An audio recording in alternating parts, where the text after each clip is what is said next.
Hi everybody, I'm Dr. Julie from Wyss Family Clinic and I'm here with my husband. Hi, I'm Dr. Skip. And we're going to talk about allergies.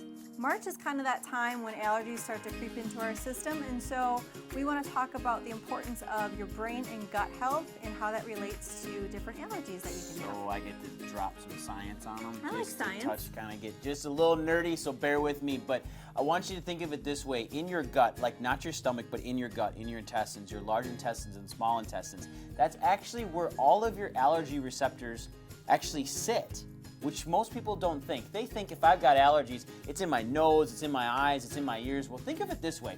If your body is constantly being barraged by something that it doesn't like, if you knew somebody was going to break into your house, you would board up all of your windows, you'd lock all your doors, and you'd probably leave and call the cops. What your body does is it fills up all of its orifices with mucus, which is kind of crazy and kind of sick, but it's a way to actually protect itself. But also, it protects the gut that way too. So like when we take different medications to help with our allergies or try to cut down on our symptoms, what we're doing is we're actually knocking down those receptors and shutting them off in our gut, but we're actually not doing anything to help us prevent what the environment is doing to us. So my question I often ask is, how come I can breathe the exact same air as you and I don't have a massive allergic response, my eyes don't water, my nose doesn't itch, I'm not full of mucus, yet you may have those symptoms? And the reason why is because I have good gut health and I have really good communication between my brain and my gut.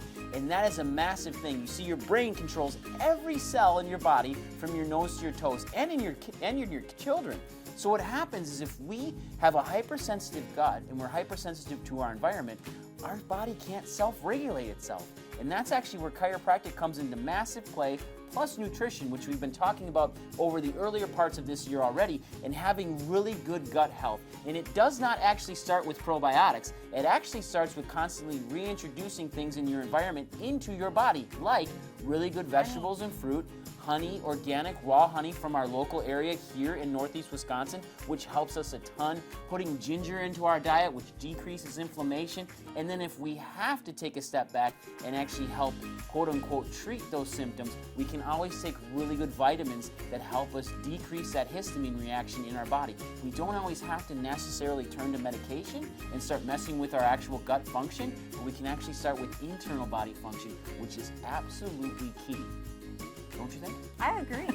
I agree. So making sure, if we go back to the honey comment, the honey has to be in the location of where you live. Has to be and local, so it can't be something raw. Necessarily processed on the shelf, a standard name brand on there. It has to be somewhere local. We have lots of awesome farmers and honeycombers. Well, that's the I'm not beautiful sure what thing they're about called. being here Beekeepers. with all the wineries that are in town. Yes. All the bees love to pollinate all of the grape branches. So there are tons of honeybees everywhere, and we have tons of wildflowers in Green Bay. So that constant reintroduction of that pollen into our system reduces all of that external environmental stress that gets put onto us.